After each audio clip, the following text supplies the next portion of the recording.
Right now, we're going to take you into the world of a man who is an ultimate fighter. Like the video you are about to see, the sport is disturbing for some, but for Nico the Dragon, it's a way of life. As Nico the Dragon, and I kid you not, this man physically destroys people in a steel cage ring. He is a bad. I'm a little disappointed for a guy who jumped out of a plane a couple of weeks ago like yourself. No, I would never deal with this guy. This guy is the real deal. You learn to make sure you're friends. You just invited in. I ended up becoming a member, with never joining, but I became a member of the United States boxing team at Camp Pendleton, and started to get involved with action martial arts films as an actor, and did a string of 20, 30 films in about a 8, 9, 10 year period, something like that. And I played a cage fighter in Bloodsport 2, so it was unique to go to Brazil and actually fight in a cage fight. Kind of life imitating art, you might want to say. And got involved with cage fighting and was still doing the acting. So it was just a natural progression.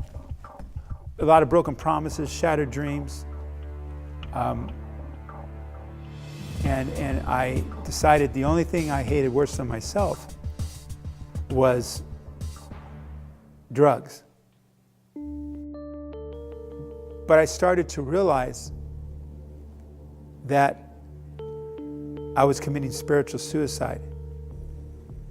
That it went from women and fast times and 100 miles an hour. So while I was contemplating that this was just a dark, evil world where I was going to OD in, I started to get a word coming to me. And I didn't want to listen to it. When you're getting high, you're busy, you're fast, life is quick. The last thing you want to do is hear something about redemption or empathy or spirituality. But that's what I was hearing. And then I would sit across from people that were afflicted and addicted and broken, dark, and I would share a spoken word. I know we need to take our time to use our mind. It's a priceless gift from God just to be able to continue to learn. We have to have the patience, the strength, the will, the conviction to once again wait for our turn. But when we look down, it's the same hard ground. And when we look up the sky, that is our ceiling. And sometimes we crawl inside and try to do what's right. Those walls that surround us, they start closing in, and then we step outside, open up our eyes. It's robbing and stealing and killing all over God's precious world once again. So while my heart keeps beating, that clock keeps ticking, and those walls seem to be closing in, I still can't keep from thinking, how can you and I, Christians, be the generation to one day stop all this bleeding? See, I know we try to speak our minds. I said to God, well, down here cares enough to listen. I just wrote God's soldier. Do you want me to try to be God's soldier?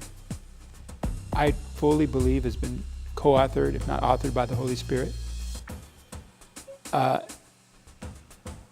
The pentameter to which it's delivered, whether it's spoken word or rap, it's very important, because I think that the rhythmic pentameter and the message from the heart takes the chains of bondage and sin for that moment off of people that are afflicted.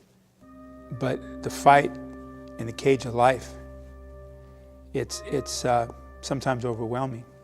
So please find someone with faith to get down on their knees and pray for a fool like me. For I can hear the voices and I can feel the chill. And Satan taunts me, and then he haunts me. And then a terrible new day is all that keeps me alive. For I realize I only exist for my own suicide.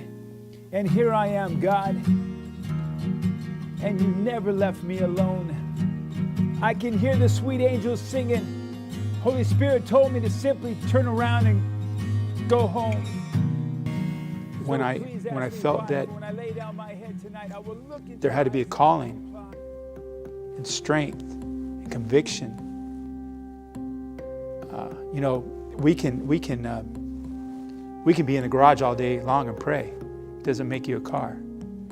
God uses moving objects. So I figured if I was going to get up and get out of this halfway house that I was in, sober, that I would be willing to try to be God's soldier.